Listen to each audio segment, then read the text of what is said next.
पाकिस्तान और इंडिया के दरमियान मैच खेला गया। पाकिस्तान बाज़ार मैच क्रिकेट की दुनिया में हार तो गया इंडिया से, लेकिन हार कर भी जीत गया। ये पहला मैच था जहां पाकिस्तान हार कर भी जीत गया और इंडिया में सोग मनाया गया जब हारिस रऊफ ने 6-0 का इशारा किया, क्योंकि ये जंगी माहौल इंडिया के कप्तान सूर्या कुमार यादव ने स्टार्ट किया था और पाकिस्तान अब इसका एंड कर रहा है और जवाब दे रहा है।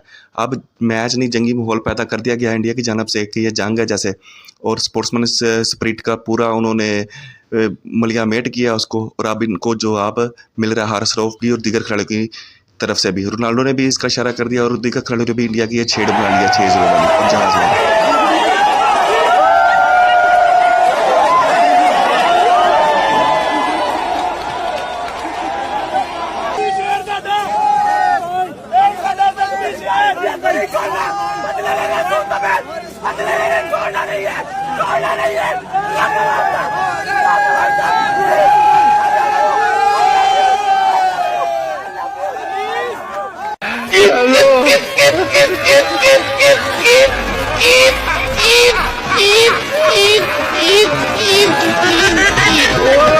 आपने बोला था ना, अब की बार 400 पार